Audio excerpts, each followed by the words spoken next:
relationship with Lebron. He could have done a podcast with anybody in the world. He chose to do it with you. What was his advice to you throughout this whole coaching search process? He didn't provide any advice. LeBron and I did not talk about the Lakers job until Thursday afternoon, about 30 minutes after I was offered the job. And that was very intentional on both our parts. I knew I had an understanding that he did not want to be involved in this. And for me, I didn't want to go down the path of hypotheticals with someone that I consider a friend and someone that I have a great amount of respect for. So for us, it just came down to literally Thursday afternoon. And I talked to him for about 15, 20 minutes and got off the phone. That was it. Tom Hernandez with the LA Times. Hey, Rob, first for you. I think you mentioned, you used the word innovative in your opening remarks. Just wondering if there were any plans, to add to the analytics department, scouting, front office to maybe help find, JJ find those edges that he was talking about. That's a great question, Dylan, and I think you've hit on a really important theme. JJ and I have had some really robust conversations around innovation and sort of even gamifying player development. If you think about a 20-year-old basketball player today and maybe a 20-year-old basketball player, 10, 15, 20 years ago, the modiums of learning are completely different. I mean, some of us have kids, we have nephews, nieces. Kids and athletes are learning in new and innovative ways. So we've talked about how do we translate Coach Reddick's offensive system to app-based or a phone-based deliverable where players can be buying into a philosophy and learning it in a way that meets today's young player.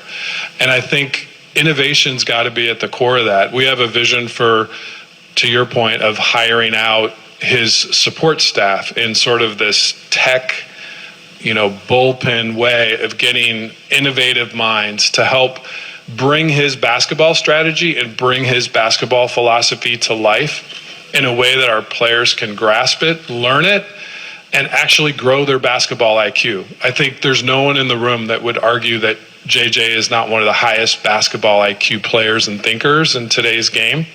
How do we now take that and deliver it to our players? That's our goal here and something we're really, really excited about.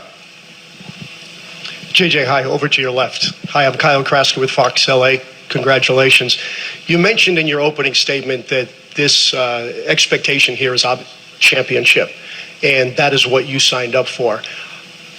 Lofty goals, obviously. How do you manage those expectations, and do you think that they are reasonable expectations in the short term?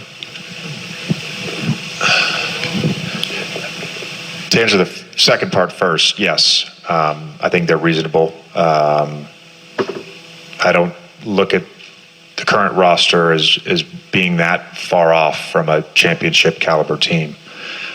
In terms of managing expectations, I think in life you just got to embrace things. You just really have to embrace things. You don't run from it. If you need to talk about it, you talk about it. There's not a player. I never played with players in the NBA who were like, you know what, this year's not the year. I don't think we can win a championship. Now, the expectations here are certainly different, and as we sort of build out the culture, one of the things, and Rob and I have talked about this, you have to let go of outcomes. You just do. It has to be about the enjoyment and embracing the process. And if the Los Angeles Lakers on day one get better every single day, I'm very confident that come April, we will be a championship caliber team. You still have to have a lot of stuff go right, and you can't have a lot go wrong. That's every single championship team. Just acknowledge that, right? But I think it is more about loving the process of getting better, the power of the group. If you look at the NBA now, and Rob is talking about the second April, look, if you look at the NBA right now, the group matters more than ever. You certainly need the stars, but the group matters more than ever. You need 6, 7, 8 guys who can play minutes deep into the playoffs. The Boston Celtics, the Dallas Mavericks, the Pacers, the Timberwolves. It wasn't about the individual. It was about the group. Hey, JJ and Rob, good to see you. Mark Medina, Sports Key, Sporting Tribune. JJ, when it comes to accountability, what do you think that looks like when you're managing LeBron, AD, and the rest of the roster? I think it's about establishing the standards early on. I think it's that simple. We just talked about expectations for a championship. What do you expect from me? What do I expect from you? Let's have that dialogue. Let's establish what the standards are day to day. It's as simple as that. I talk about, maybe not publicly, but I talk about conflict all the time because in the NBA, conflict exists. It's a natural thing in a competitive sport. The sport is conflict, right? Throughout an NBA season, it's okay to have internal conflict, right? I think you have to go about confronting those conflicts and holding people accountable, right? Confrontation to me is about conflict resolution, conflict avoidance, and being direct, being open. That's how you have to do it. But it starts with just a very simple baseline standard of what we're expecting of each other. JJ, Ramona Shelburne, ESPN.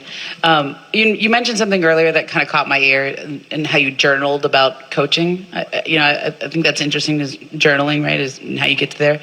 And I was wondering, what did you write down? Where did you get to this place where this is the job that you wanted, right? You could have had another job a couple times ago. You've interviewed for other ones. You could have waited and stayed on our side of the business for a while, but you chose the Lakers. So what was it about this job, and how did you get to that process? This job was about the Lakers. This job was about the Lakers. And it was about LeBron James, Anthony Davis, two of the greatest players ever. I've been able to do some incredible things in my life. I really have. Rob knows this. Monday night, I called Game 5 of the NBA Finals. Thursday, I'm in Cameron.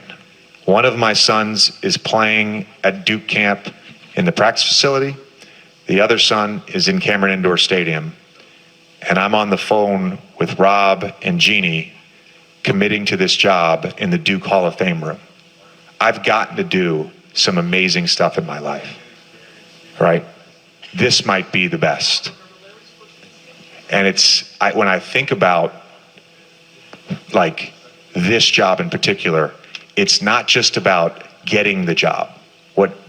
What I wanted to do was do the job. I wanted to coach the Los Angeles Lakers. And so that was where I landed on pursuing this versus, potential other opportunities. JJ, 20 years ago, while you were at Duke, the Lakers tried to pry Mike Krzyzewski away from Cameron Indoor to be here. What did Coach K tell you in regards to maybe looking back at that, or just this job opportunity in general? Coach since 2004 has had a great relationship with the Lakers and the Buss family. He was very complimentary of the organization. And he was very helpful throughout this process. It started, I didn't know Coach had Google alerts, or I don't know how he gets his news, but I guess somebody tipped him off that, I was potentially interviewing for Charlotte. So I was literally flying back from a game and landed at LaGuardia, and we talked for 30 minutes that night. Ultimately did not do the full interview there, and kind of put that coaching thing on pause. And then this opened up, and Coach throughout the process was very helpful in terms of just me navigating the interview process, Rob and I's communication, all of this stuff. Coach was great. He still is I've told the young guys this. talk to nearly every player on the phone. Some guys are ducking my calls. It's okay. But like Jalen and Maxwell, they were like, "Hey, coach," and I'm like, "I'm not comfortable with that. Please call me JJ." You know, there's one person in my life that I played for that I call coach, and that's Coach K. Like, he's still that to me. I think just as Bears, it's relevant to this discussion. You were one of the first players to have a podcast while he was active. What's going to happen with Mind the Game? You're going to be the first coach to have a podcast while he's active.